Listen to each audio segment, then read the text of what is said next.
Welcome to Sleep and Deep Lucid Dreaming, the podcast that explores your inner universe and invites you to fall in love with sleep. I'm Dr. Clare Johnson, and I'll help you tap into your own genius and discover the mysteries of sleep and lucid dreams.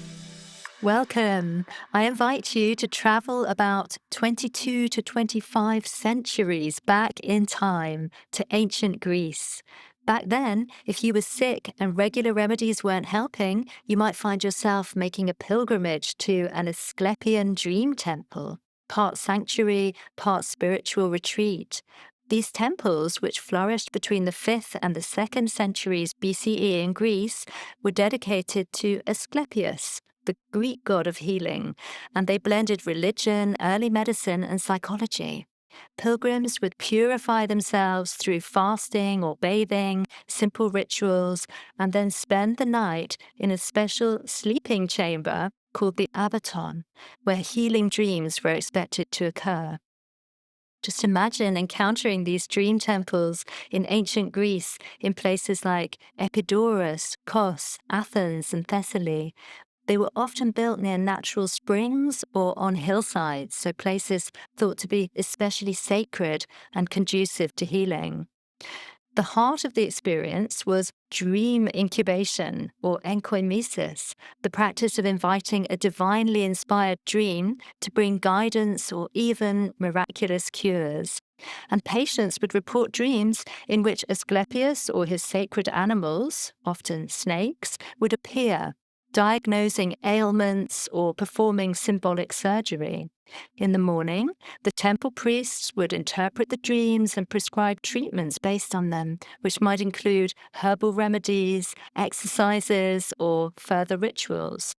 So these dream incubation rituals could be viewed as spiritual intervention or a kind of early psychotherapy. And these temples offered a holistic healing environment that addressed body, mind, and spirit. Fast forwarding to modern times, avid lucid dreamer Zack Geist has just built a dream incubation temple based on these Asclepian temples of ancient Greece. Zack kindly invited me to inaugurate the Dream Temple by leading one of my lucid dreaming ocean retreats here on Hawaii's Big Island, where he has this amazing plot of land with private waterfalls, ocean views, lush jungle, and rescue animals. It's just perfect for lucid dreaming, relaxing, doing healing dream work, group day trips to Hawaii's stunning beaches, and so much more. If you'd like to join me for a future retreat here, sign up to my newsletter on deepluciddreaming.com, and we already have dates for 2026. I'll be leading a dream healing retreat here on Hawaii from the 20th to the 24th of June, and we'll practice the ancient healing art of dream incubation. Zack and I spontaneously recorded this podcast episode right after the last retreat ended, so I hope that you enjoy our conversation. Hello and welcome to the Sleep and Deep Lucid Dreaming podcast. I'm Dr. Clare Johnson, and I'm very excited to be here on Hawaii with the wonderful Zack Geist. And he's someone who follows his dreams, and he's had some incredibly powerful spiritual lucid dreams over the years and decided that lucid dreaming was going to be his spiritual practice. And all of this culminated in Zack building the very first dream temple, which you can probably see in the distance if you're watching the video. It's that white building in the background, right by the ocean. And so on this podcast, we're going to just discuss the power of lucid dreaming to help us to manifest our heart's desire and really shift the energy so that we live more conscious lives. And Zack has some very powerful stories to share with us on that topic. And we've actually just come out of a lucid dreaming ocean retreat, which went on for 5 days with a magical group. And we inaugurated the Dream Temple for the very first time. So it's been a very, very powerful, engaging time with wonderful people here. And I'd just like to open up by saying, welcome, Zack, to the podcast. How did it feel to you to hold the very first lucid dreaming ocean retreat in your dream temple? I mean, it felt appropriate, Claire, because it was through a dream that I ended up having. It was a lucid dream, a healing lucid dream. I remember having the thought, Claire reminded me to look for a door, which I found, and that led to a healing lucid dream. Who would have known if I would have still found it had I not known you and had you not say to look for a door? But Yeah. I had that memory. So it felt great. It felt like a dream come to life or a dream come true, as they say in Disney. Um, and Yeah. yeah, So what happened when you opened the door in that lucid dream? when I opened the door, I came into a very bright and vivid reality that's more bright and clear and like the difference between a regular television set from like the 1980s and like the most advanced high definition television set from 2025, Yeah. like that degree of difference and clarity from my normal reality to this dream reality. So it was hyper vivid, Yeah. more vivid than waking physical reality. And it was very physical. Like I say waking physical reality because we use that acronym in lucid dreaming, but it was very physical. Like I didn't have my hand going through things. Yeah. Things weren't fuzzy or foggy in this particular dream. I wasn't floating about. It felt extremely concrete like this one does. So, uh, yeah, I remember seeing very high quality automobiles, kind of like I would imagine classic cars that were just kept in absolute pristine condition where everything was immaculate. We're driving by, every car was a beautiful work of art, and people were walking around wearing t-shirts that one of them said like something out of nothing. The other one said the miracle of childbirth. The other one said infinity expanding infinitely or something like that. There were shirts that said these statements that would maybe sound like platitudes, but are in fact true. I don't remember if this shirt existed, but something like there are more stars in the galaxy than all grains of sand on the beach, right? And these things are true and are things that we don't really consider in our waking everyday reality. So Yeah. that's some of the first things I saw. And then I saw a car accident with somebody dying. Mm. And then I came into contact with a healing demigod who was healing this person who was dying in this car accident.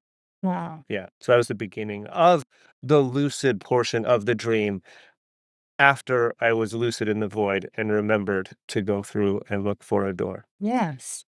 He had a sense of humor, and I asked him at some point while standing in a white room, I said, how do I continue this? Because was lucid and aware I was dreaming, Yeah. so I didn't really know how to find him again. Thankfully, I had enough consciousness to realize I might not be able to find this demigod in another lucid dream. Sometimes you find, the love of your life in a dream and you never see that being again, maybe, or a place. And so I had the wherewithal to say or to ask, how do I do this? How do I continue? He was teaching me all of these esoteric healing technologies. It was like, and I kept having this impulse to wake myself up so I could remember them because they were really profound. But every one was more profound than the last. And so I kept like going through it. Eventually I just asked him in this all white room, how do I keep this? How do I find you again and keep this going? And he goes into an all dark, pitch black, cave like room and then emerges back into the all white room. There's nothing in the room except whiteness, light, maybe white light. And he said, I've created a portal in my realm. If you'd like to continue this, you could create one in yours. So very loose invitation. He didn't say temple, he said portal. I understood it to be a temple in my mind because it was a physical location that we were in, I think maybe. Yeah. But for a long time I tried every other measure to to like connect again, and I wasn't ever able to in the lucid dream. There were mystical things that have happened in both lucid and non-lucid dreams related to who I believe this figure to be. But he has never appeared again in a physical human form as Mm. he had in that dream. Well, maybe he will. tonight, because tonight is Maybe. Halloween, and Maybe tonight's the night. we're going to do an enkoimesis, which is when you have a temple sleep. And this temple, the dream temple, has two abatons, so like dormitories where people can engage in sacred sleep and ask for a message from the gods or for healing. And we decided we're going to try it tonight with a load of other dreamers who are still here after the Lucid Dreaming Ocean retreats. So we'll see what happens. This may be the last of us. If you do not see us again, we went and fell through a portal. We fell through the portal. Yeah, Yeah. come find us. Find the door. Yeah. I mean, the thing that I remember with you sharing this dream with me, whenever it happened, the one with the Yeah. demigod, and first thing August 11th, 2021. was it 2021? Okay.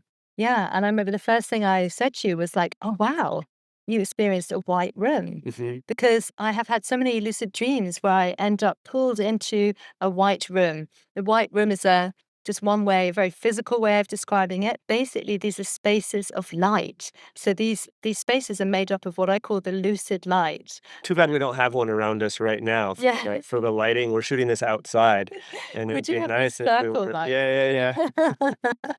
Yeah. But it's like, yeah, well, we should have shot this in the dream temple, maybe. Or one of these all lucid rooms. Yeah, that's right. The dream temple looks like one of these rooms, though, because it's all white on the inside. Intentionally so. Yeah, Yeah, okay. So we have been holding most of the retreat inside a white room. So that's that's true. good. And that's perhaps why it was so incredible with all the dreams people shared, all the experiences, lots of lucid dreams, and yeah, deep conversations as well.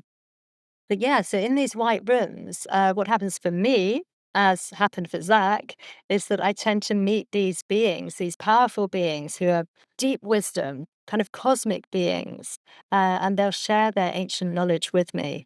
And I was sharing with you and the others in the Dream Temple about this woman who appeared in one of these white rooms, and she had two beautiful, kind of amber colored eyes, and she was singing. And she approached me. She was about 9 feet tall. And then as she reached me, her two eyes melded into one giant third eye. And then she beamed all this knowledge and wisdom into my third eye. And I was just like held there, just like suspended. I couldn't really do anything. I was trying to acknowledge, trying to remember everything that she was showing me or telling me, but I couldn't. But it was all very cosmic to do with the nature of time and space not really existing as we understand, and the fact that the entire universe is intimately interlinked on every single level, and every single present moment of reality is vastly complex because of all these different lives and all these different intersecting realities. So she showed me all of that. And then when she'd finished, there was like a spark of light that came out of her third eye and it went into my heart. And I woke up knowing that we are all made of light. So that was one of the profound experiences I've had in these white rooms. And I've also encountered deceased people in these rooms who have shared things with Mm. me, and then various other beings as well. So I think it's good to just be aware of that for people listening to this who have perhaps experience themselves being in a room which is made of light in their dreams. Don't try and escape thinking, oh, well, there's nothing going on here. Wait and see, because usually something very profound ends up happening. Yeah. Have you had other experiences where you've been in an all light environment? Doesn't have to be white light, could be any color. Probably. Yeah. Um, I tend not to notice the background of things as much. That's Yeah. something I think that's part of Western consciousness. I remember reading Alan Watts and him saying that Western people would look at objects and not the environment which the objects inhabit. Yes. Um, I'm grateful. The room was so white Mm. that I had to pay Yeah. attention to it. Uh, so likely I've had like all white light experiences. I like vaguely remember some, but none that really stood out. As I was sitting there listening to you speak about this, just so casually about coming into contact with people who have deceased or deceased and hyper intelligent beings that are, giving you deep wisdom that's embodied into your heart. I'm hearing that and I'm like, I think that your work is some of the most, if not the most important work that's being done out there. And I really hope that the world and people, the people of the world could see that and really value the ability and potential and capacity and the realness of the fact that you could actually connect with realities that are so powerful and transformative. Yeah. I think that, well, if we need a renaissance of anything, you hear about the psychedelic renaissance. If we need a renaissance of anything, it's people becoming more in touch with all of this aspect of consciousness that comes through the dreaming. Like Yeah. it's such an important piece. And just yeah. Yeah, well, and that's why I so deeply appreciate what you've created here on this marvelous land, this beautiful place on Hawaii, and the magical dream temple, which is acting as a portal already. Now we've all brought the dream energy into there through this 5-day retreat, and it will continue. And there's definitely a sense that people are having very deep experiences from the sessions we've been having in the dream temple. So I think you're doing something extremely important as well, because you basically manifested a portal to higher realms by creating this dream temple and putting all that intention into it. Yeah. So we'll see what happens. I mean, what do you envision for the future for the dream temple? Do you envision further retreats and workshops? No, just one. It was a one and Yeah, done. one off. It's worth all the money. Yeah. I just want to get Claire out here. Um, there were healing deities, beings, demigods, uh, goddesses of many traditions, and they existed and were contacted through incubation rituals surrounding dreaming and abatons. Yeah. And this goes back through Christianity, kind of most recently. Yeah. And prior to that, with the Asclepian tradition, which is where we get modern medicine, people would take pilgrimage from all parts of ancient Greece and Asia Minor, modern day Turkey. And there were over 300 of these healing sanctuaries where people who were ill, like with physical illness, not just psychological, mostly physical illness, and they would experience healing miracles. And my hope, and or prayer, however we want to call it, either a secular or a more sacred word, is that people experience some form of miracle. And a miracle, if you look at the definition, is some interaction with a reality that is not common, non-ordinary, and that is often related to God or to, someone could say from in a more secular way, a great mystery. And so that's my hope of this temple and of this sanctuary here. Yeah. And I feel like just in this short week, I don't know how much we want to go into it, but people are already starting to experience the uncanny. Not the X-Men, but the uncanny, uh, uh, a realm of something very mysterious penetrating the dreaming related directly to this temple and penetrating waking life directly as we're in physical embodiment in the Abaton space. But I don't know if you want to touch deeply on that, or if we should touch on that, or if this is the proper place for that. Well, we could touch on it a little bit, I think. I mean, just, Yeah. in saying that there have been some very interesting dreams from people who attended the lucid dreaming retreats around the energy and the portal-like nature of the dream temple.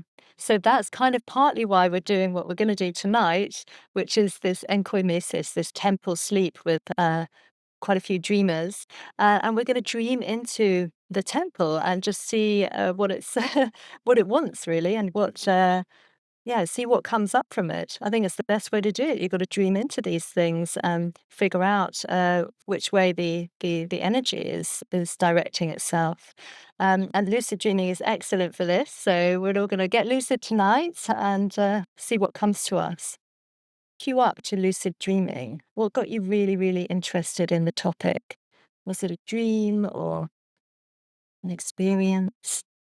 I think what got me interested in lucid dreaming was some deep intuition Mm. when I heard about it. It wasn't even that I had a lucid dream. My wife had a lucid dream. Yeah. And something about it told me like there's a whole nother reality, and I have to find out what's there. And I kept seeking and seeking and seeking, and so I ended up having a lucid dream finally after it took me a long time. I was not a quick to it type of person, Yeah. and but I've had some very, very powerful um, lucid dreams. One around asking the question if there's life after death. And I remember that was a big one. And I was afraid to ask the question in the dream, so I didn't ask it. And I got the answer anyway. Ah. Yeah. And what was the answer from Zack? 42. No, I'm kidding. You can't ask questions like I remember a dream character once said, well, I said, "What is the meaning of life?" And a dream figure came out on his porch and he said, "What? I can't answer that question like 2 plus 2 equals 4 or something." And then I woke up. But that's not what happened. It's hard to describe. It's one of those things that will fall short for the person that's not experiencing it. But there was what ended up happening is I had requested a certain song to be played, and I was lucid, and I was gonna dance to the song. I was doing, like, really advanced parkour. Like, as part monkey, I had morphed into, a part primate, part human being. Cool. First, I was a dolphin, but then sharks were surrounding me, so I jumped out and became a half monkey, half person, and I was climbing across buildings, and I wanted background music because if you're gonna be parkouring through a dream like a half primate, you wanna have some good music playing in the background, and so I said, "Play My Name Is Mud" by Primus. It's an old song from the early '90s, and a different song came on, and I said, "This is a weird song. I haven't heard this song in, like, 20 years or something." So I'm like, "Well, I guess, what the hell?" And then there was a dream figure that reminded me of a figure that came to warn me of something way earlier in my young life, and I was like, "Huh, that's weird. That looks like that guy that warned me about this thing many years ago." And so I jumped down as this part human, part primate, and I was dancing to this song, and I was singing the song. Um, and then the chorus of the song came on. Surprisingly, I knew a lot of the words, which was very surprising. Because It's you're not in a a so- dream, probably. Yeah, it was not a song I listened to like for Accessible. 20 years, maybe. It's been a long time. It's not a song I particularly liked. And then the chorus came on and it says, "Oh yeah, I said life goes on long after the thrill of living is gone." Ah. So I remember when those Right. words came through my own lips as I'm singing along with the song, dancing with this man with a smirk on his face with the boombox playing this John Mellencamp song, Yeah. Jack and Diane. I just started crying in the dream, and I woke up crying. And then I told Madeline, and she started crying. And it was a Aw. really powerful moment. That's It felt like a communication directly some from God, if we're gonna use that word, or from the great mystery for those people that feel uncomfortable with the word God or gods or divine. And I experienced a lot of religious trauma early on in life, so I don't blame people's yeah. resistance to those terms. And so did that dream and that message, which was very clear, did that help you to release any fear around death? For a while. Yeah. It's back. But then, like, language is funny. I'm like, well, wait, like, so it goes on long after the thrill of living is gone. So the thrill of living leaves. Does it ever come back? Like, what does it mean by thrill? Like, the Yeah. felt embodied sensation? So wait, like, so we live off like in a spirited realm with no sensation? But no, maybe it's just thrill. Like, thrill is fear of like something wrong happening. So maybe you re-enter. I don't know. You were started, overthinking as usual. just like usual. Drilling down and You should see how fast dreams collapse when you overthink in a dream. yeah, They just exactly. collapse like that. I spend a lot of time in the void. It's like Yeah. back into the void, Zach. Oh, Yeah. the void's not a punishment. Oh, Does it feel like one? it does. It's like, oh, this is beautiful thing. Psh, yeah. Um, It's okay. I like the Do void. you? Yeah. I mean, when I first experienced it, so the void is like this, you have the sensation of floating in infinite space. It could be black, light, or it could be any color really, but it's usually kind of dark and people feel scared. They feel like, oh, they can't seem to get out of this blackness and where's the dream gone? So they're kind of floating there in effortless lucidity, which is why I like the void, right? Oh. Because you're effortlessly lucid. They have nothing else to do except be You have lucid. nothing else to do except be lucid, exactly. But then you can start to change things. You can build up a song, for example, build up an orchestra, or you could just wait around and have a look for light to come in, because when the light comes into the void, a dream starts to be built in front of your eyes. And it's really amazing to watch the way the shapes spin together and these lights form objects or scenes, and it's just really quite incredible to see what emerges from that. Or you could say, okay, I'm going to visualize a scene. If you have a lucid dream goal of flying to the moon, so you visualize the moon and you visualize yourself flying there, and then that can take you directly into a lucid dream where you are flying to the moon. So you can be creative in the void. I think the void is actually an infinitely creative space of consciousness from which many other, if not all other, states of consciousness can arise. So do you spend much time in the void yourself? And do dreams just end up in the void for you, Claire? Oh yeah, I often end up in the void. Yeah. Sometimes it's when I think a deep thought in a lucid dream or ask a profound question about the nature of life and death, something like that, and then all the dream scenery just like falls away. This is what happens. Yeah, it all collapses. Yeah. And then boom, I'm like, okay, I'm in the void. And sometimes it's kind of like dots of rainbow light. And sometimes it's just so black that I can't see anything. That's usually for me. Yeah. So it does kind of depend. Sometimes it's grayish sort of dots. But I feel like I'm falling as well, infinitely falling when I'm in the void. It's like a massive portal. And so I fall and fall. But it's really interesting. When you look into that blackness, it's not just blackness.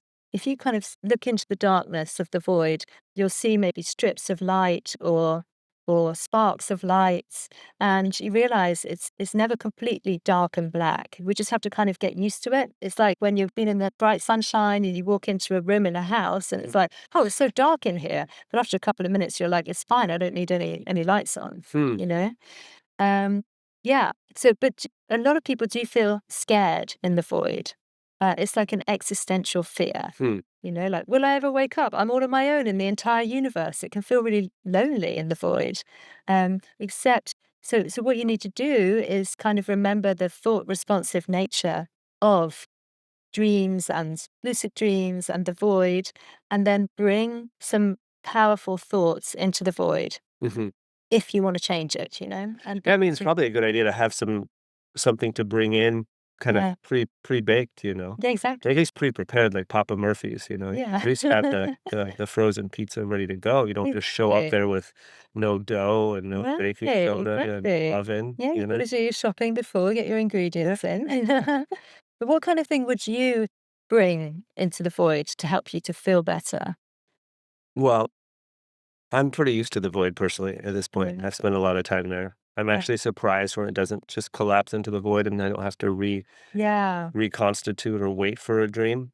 Generally, when I go into the void, I don't know if it's a great idea, but generally what I do is I say a mantra over and over again, and I say, the next thing I see is a dream. The next thing I see is a dream. And then I generally find myself, because it used to be I would go I probably got into the void a lot and then kind of got hypnotized by the dream and then forgot I became lucid at all. And then didn't remember I was lucid. Maybe I lucid a lot of times. And for whatever reason, when I'm Well, and also lucidity in the void is easier to forget because there's no sensory stimuli. So it's like I think a lot of people do become lucid during the night and then they just forget about it because there's nothing to pin our experience onto.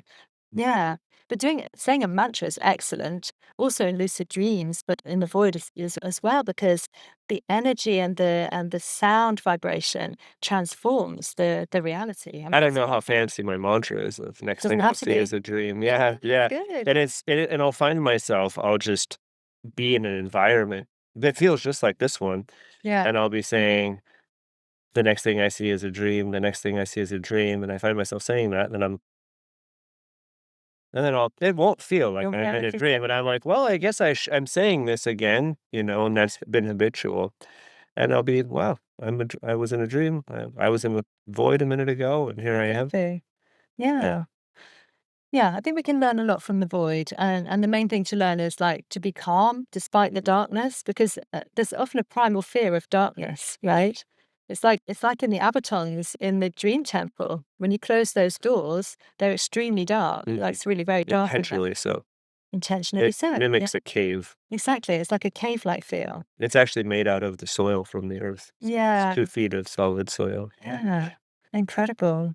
Yeah, and so when we have these fears in life, whether it's of the darkness or fear of public speaking or fear of flying in an aeroplane, whatever the fear is, we can work with that fear, um, and we can actually actively eliminate or release that fear. And lucid dreaming is a great tool for that, right? It's a playground where we can play with our fears. We don't have to be too scared about anything because we know we will wake up safely in our bed.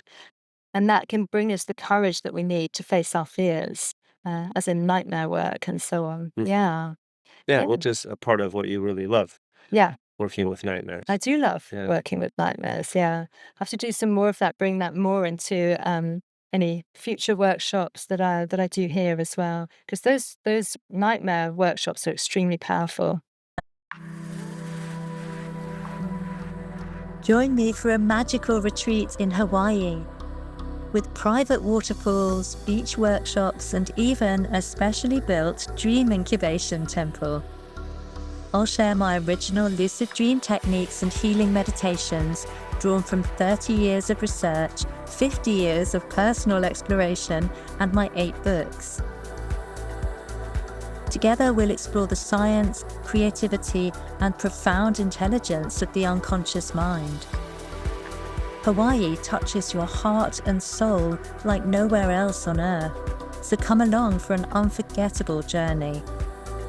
Visit deepluciddreaming.com to receive your retreat welcome pack and find out more.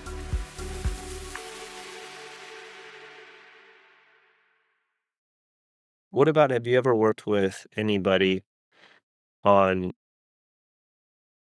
like, bad psychedelic trips and then working with them in lucid dreams to, like, work through a bad psychedelic? Yes, yes, I have, absolutely. And it's very similar to, there are sometimes people who have a negative near-death experience where they get shown the hell You don't realms. Yeah. you don't hear about those ones. You don't hear about it as much. Exactly. Some researchers have really looked deeply into that, like Dr. Penny Sartori. And so you can work in a similar way with a bad psychedelic trip as you can with a negative near-death experience. Hmm. Just really, of course, talking them through it, but also teaching them techniques like my lucid imaging nightmare solution, where you re-enter that experience from a safe space. Mm. And you know that you're lucid effectively. You have your waking consciousness, or your bright lucid awareness, and you can bring in allies, friends, power animals, magic tools, anything you need. And you also have the ability to change something in that experience, like change your response, or just simply relive the experience without fear. And this is super powerful because it's like training the brain, so the brain knows, there's not just one possible set of train tracks going in that direction and it leads to horrible fear. In fact, I can change, I can go off in a different direction. And that can actually really transform the experience. Your remembered experience will actually change completely. So that can eliminate fear. Yeah. So I have done that with private client sessions with yeah, helping them heal from bad psychedelic trips. Mm. Yeah, because they go just as deep as the near-death experiences or the lucid nightmares. Yeah. So there's got to be a way. I mean, if you can get there from those states, then you can get back to a state of calm, centeredness, where there's no fear. Yeah. Yes. And how about any books that have inspired you to go deeper into lucid dreaming, or any podcasts or any encounters? Like what have you met along the way that's inspired you to go deeper into these realms?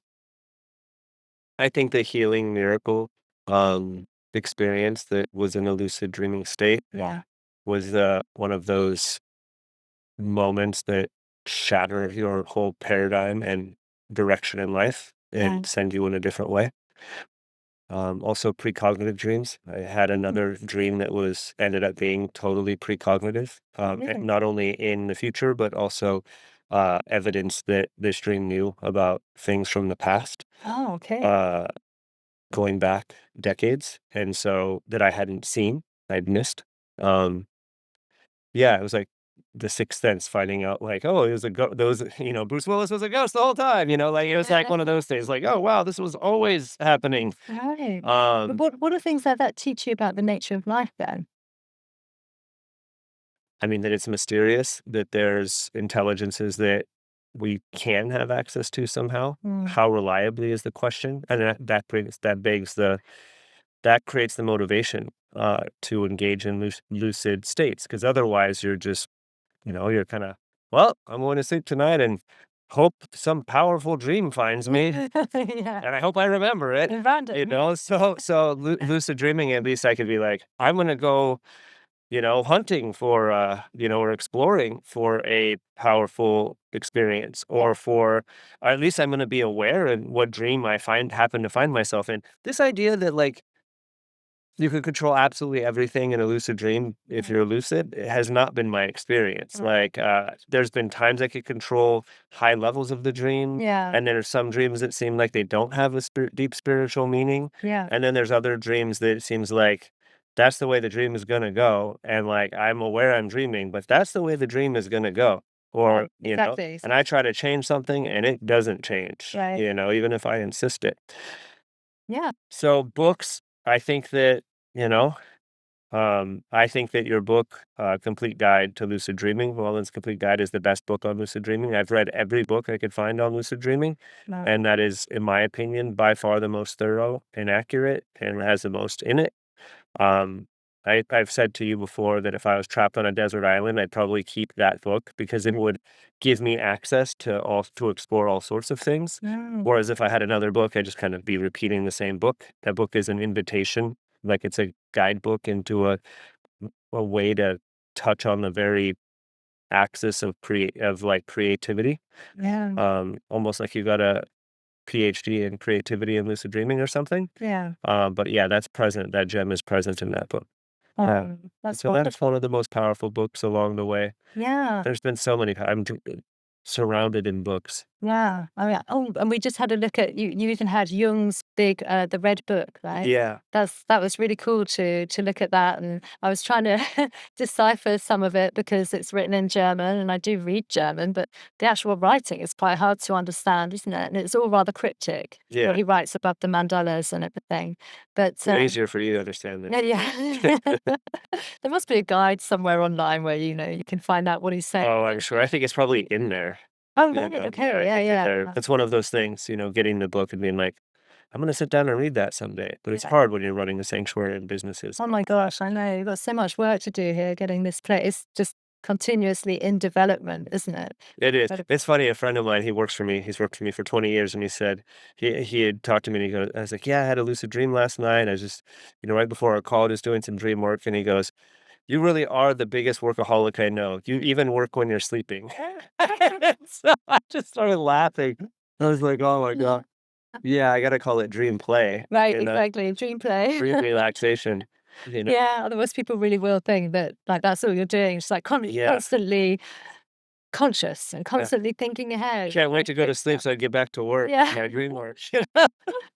Oh my gosh. No, Yeah. we can definitely relax in lucid dreams for sure. There's definitely so much joy there to experience. And yeah, just easy stuff like flying, simple stuff. Yeah. It can be so miraculous to have that feeling like your dream, the dream body is like tingling all over and you're soaring through the air like this. And I think it's great to just have experiences like that as well. Some people think, well, no, I'm only using my lucid dreaming for highly spiritual experiences.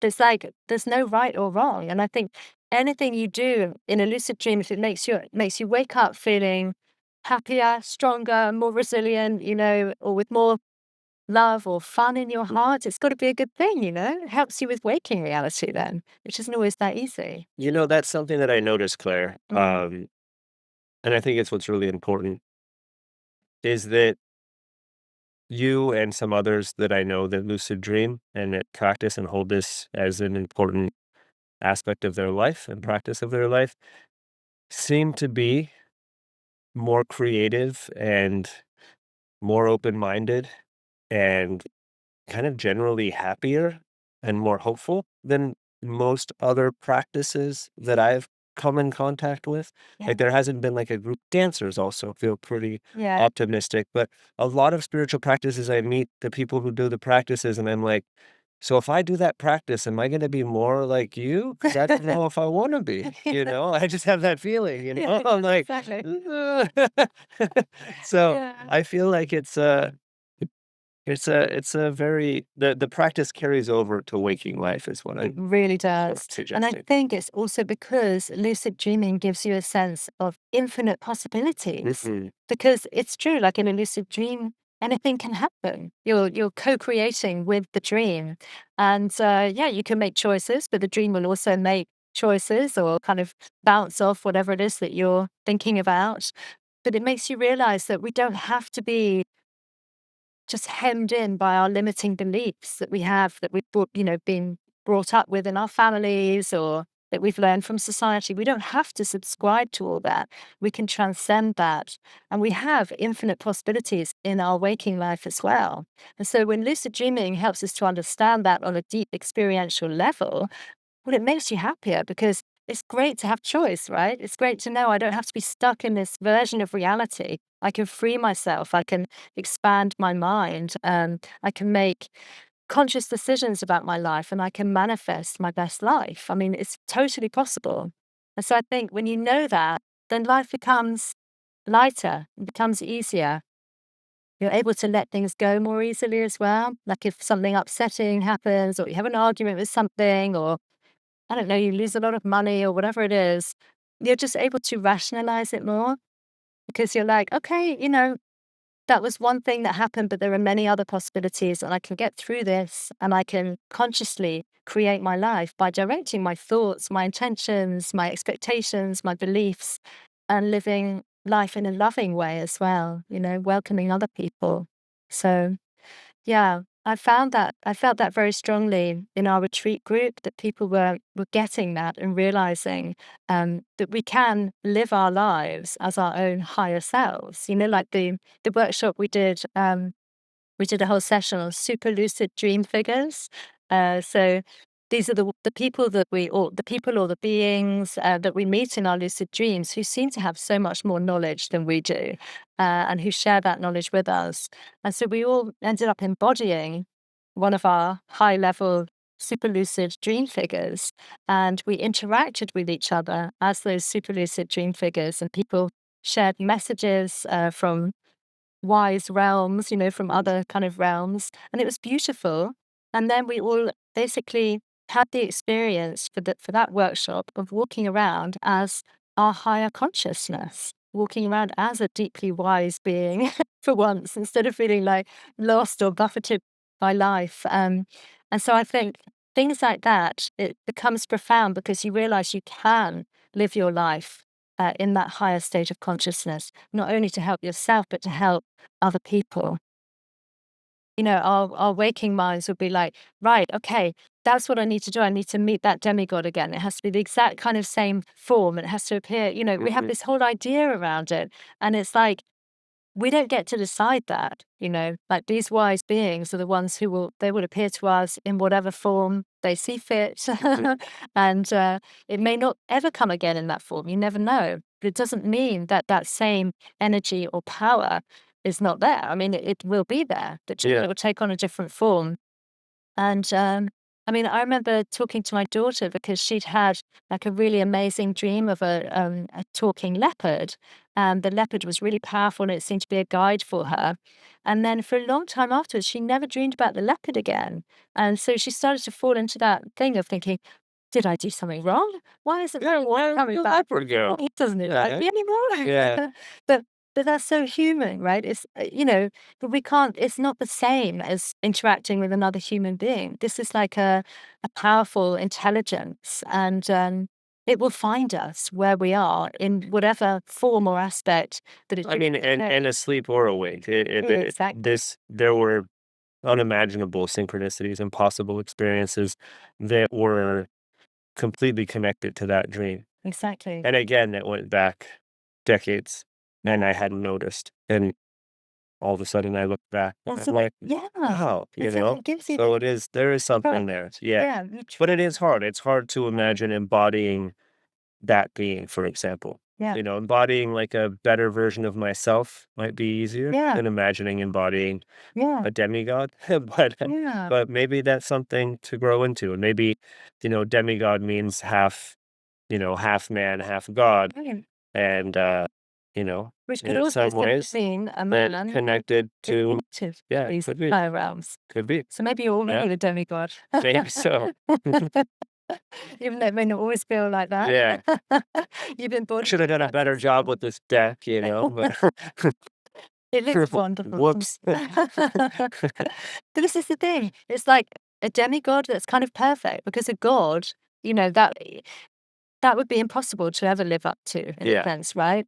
Because we're not God, we're humans. But a demigod, someone who's connected with the spiritual realms and the wise, the wisdom realms, but who's also rooted on the earth and is I doing. mean, one way to look at it is built into our etymology of the word inspired, which Mm. means to be filled with spirit, and to be enthusiastic, which means entheos, to be filled with God, right? So if you are filled with God, well, maybe you're even more than half God, but you're at least part God by the very definition. Yeah.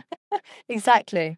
And if you follow the line of thought that, we have lucid dreams where we dissolve into oneness and we realize that actually we're not separate beings at all anyway, we're all one on the deepest possible level. And then all of the definitions, well, they don't really mean as much anymore because in fact, you are me and I am you, and everything here is everything here, and we're all deeply interconnected.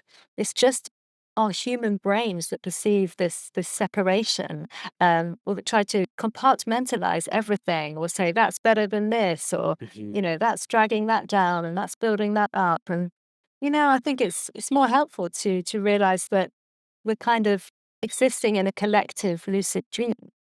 We talked about this before. We did. I don't know if you want to touch on that anymore for people who are listening, because I know that Claire will say, and I've heard this from other teachers, that this, in fact, is a dream.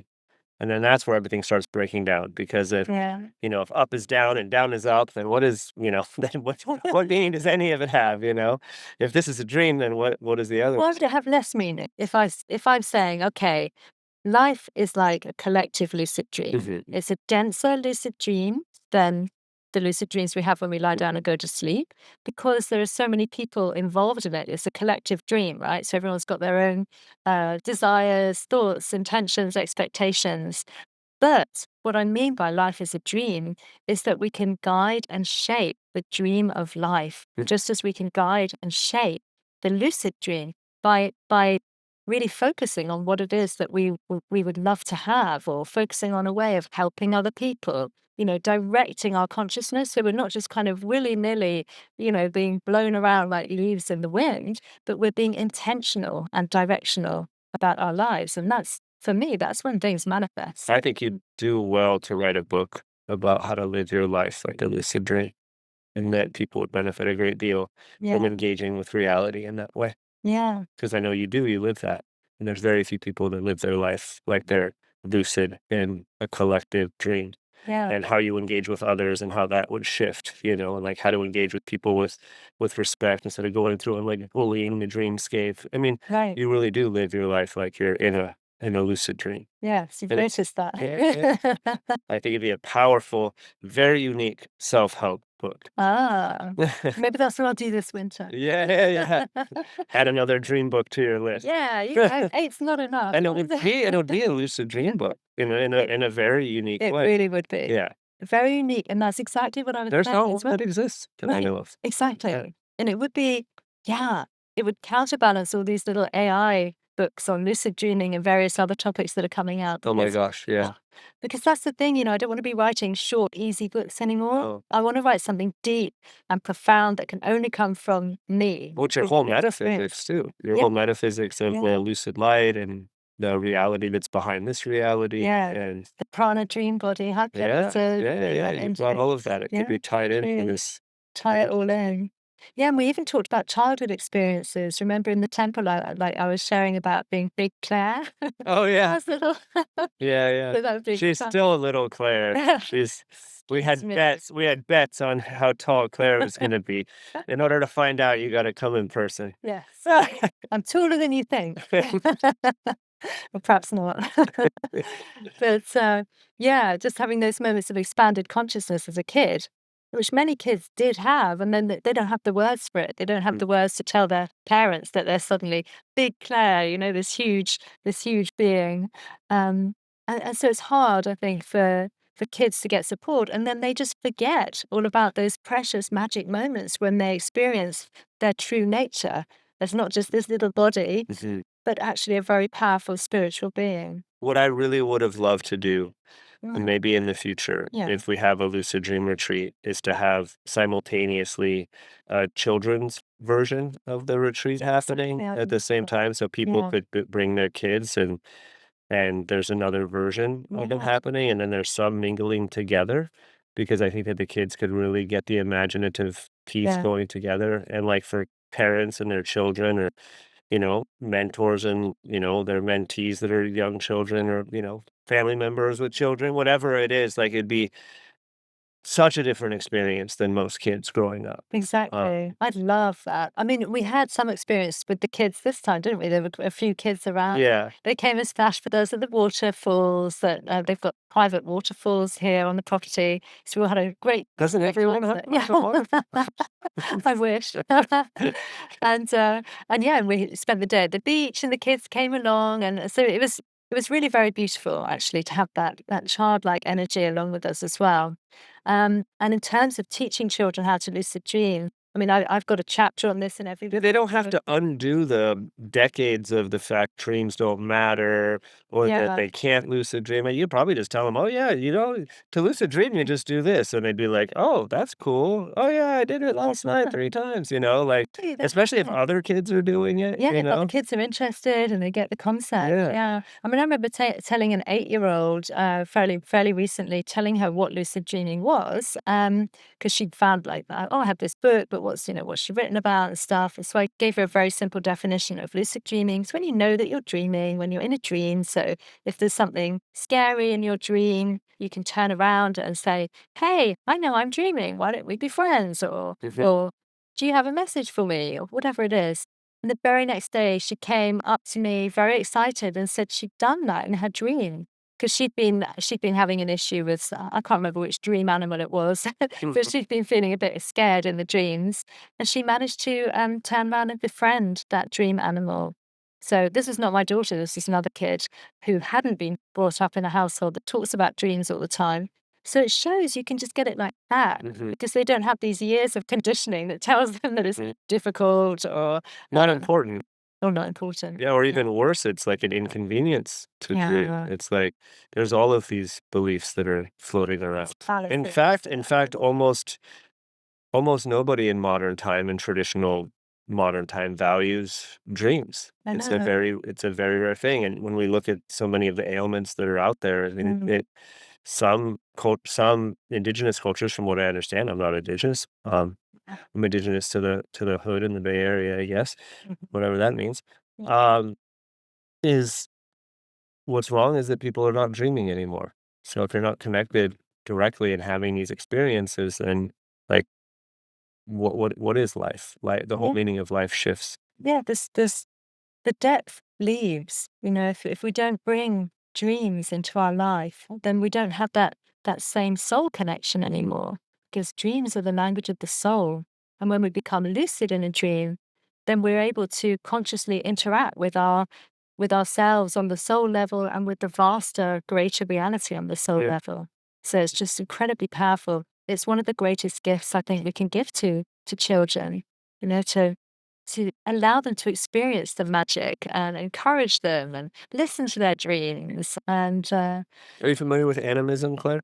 yeah, Yeah, it's for 99+% time of human history mm, that humans believed that the whole world was alive, and they mm, perceived it as alive. It would have been totally insane to not imagine, not even imagine. See, here I go. I'm saying imagine.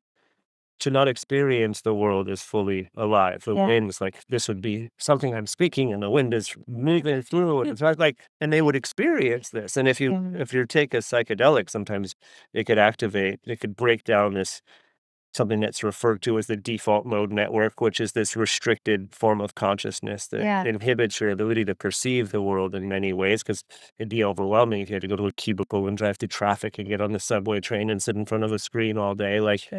Uh, but I imagine for me that a lucid dream and an animate living world would be connected. And I would imagine also, I have to imagine instead of directly experience it all the time because I'm so separate from it, that um, it was probably likely that people during that time were lucid in their dreams, Yeah. and experiencing the whole dreamscape as alive. Yeah, that makes sense. And yeah, that's why I always find it so interesting that sometimes when we become lucid in a dream, it feels more real than this. It does feel more real. A lot, not every dream, but a lot of lucid dreams. The most real experiences I've had have been lucid dreams. Exactly. And that's why it becomes important to me also on the retreats to help people to understand that, like, although they think of lucid dreaming as being the holy grail, like, that's the thing I have to achieve, I have to become lucid, and that's my spiritual path. Actually, it's just as important, if not more important, to become lucid in what I call the dream of life, right? So that we can sit here right now, you and I, Zach, and we're looking around and we're looking at each other and we become aware that this is super consciousness. We are super conscious right here, right now. And everything becomes more luminous around us and everything becomes clearer for our eyes. You can see all of the leaves and all of the trees. You can see the petals on those yellow flowers over there. You can feel the wind. You see how the wind just got up and started blowing around more. And it's so important to actually be able to bring that lucid awareness into waking life because all we really have is the present moment. It's like it's all happening now. The whole of reality, the whole of the universe, the whole of the cosmos is happening right now in this moment. And that's the beauty. That's the miracle of being alive, actually. It's precious, very precious to be conscious in our lives. So I do try to teach that as well, that it's not all about just like the dream lucidity, but it's about waking up in life. Yeah. And when we wake up in life, we understand that everything is interconnected. We're able to release a lot more stuff. We're able to release the things that aren't going our way or release perhaps some of our ambition or our perfectionism. Yeah. Yeah. And yeah. And just enjoy the miracle of being alive in this beautiful world. So yeah. Yeah. Well, I always love talking to you about dreams and lucidity. And we've had so many conversations over the years, Zach. We have. Yeah, you talked a lot over the years. I imagine there'll probably be a lot more of that I hope so. if the great mystery allows it. Yeah, exactly. Well, we can dream into that idea. For sure. Yeah. And for now, I guess like one last question would be, if somebody was on the fence about coming to a lucid dream retreat here on the land in the Dream Temple, what would you say to them that might encourage them to come to a retreat I like would this? I would say imagine that the fence is a plane and then it would change into a plane. And it would, if this were a dream, then that could happen, right? Yeah, I would say that it could be a rite of passage in a way. Like if you treat it like that, and if you treat the journey as a pilgrimage, which ancient practices would, it could be an exercise for the psyche, which is the deeper part of ourselves, to reimagine a different way of being in the world and to come into community and really dedicate that time to being in flesh and spirit and dream with other people. I think that I would ask, what sounds cooler than that? Right. And if something does, go do that. Yeah. And if not, turn that Do Geist it. into a plane and come get it. Yeah. Yeah. Oh, wonderful. Thanks, Zach. Yeah. Well, thanks so much for this great conversation. And we'll have to do a future one at some point as well. Great. And I look forward to doing the enkoimesis, the sacred sleep tonight. There you go. Temple with Yeah. people. And we'll see what happens. We'll see what we all dream of. And we'll dream share in the morning, get lucid. And There's a Day of the Dead yeah. whole day tomorrow. Yeah, Day of the exactly. We're going to do some dancing. I'm going to do a workshop tomorrow on dreaming with deceased loved ones. Maybe you should record it and then put it on. Oh, great. Actually, that's a very good idea. look Yeah. at this. Okay, you see, you're getting loads of ideas already. That's because I'm Yeah. lucid in the dream of life. Yay. Excellent. 2026. You made it. You did it. Wonderful. Okay, thanks so much, Zach. You're It's welcome. a pleasure to Thank talk you. to you. Thank you. Fly through the purple portal into the extraordinary world of deep lucid dreaming. Join me, Dr. Clare Johnson, at my transformative ocean retreats, where we explore lucid dreaming, healing, creativity, sleep science, out-of-body experiences, and the profound wisdom of the unconscious. Deepen your journey with my video classes and beautiful guided meditations to expand your dream intelligence, or explore further through my 8 books, from practical guides to lucid dream-inspired novels, and tune in to my Sleep and Deep Lucid Dreaming podcast for ongoing inspiration. Visit deepluciddreaming.com and travel the path with me to experience the joy of waking up in dreams and in life. You've been listening to Sleep and Deep Lucid Dreaming, the podcast that explores the mystery of your inner universe and invites you to fall in love with sleep. Please subscribe and leave a review, then come on over to deepluciddreaming.com.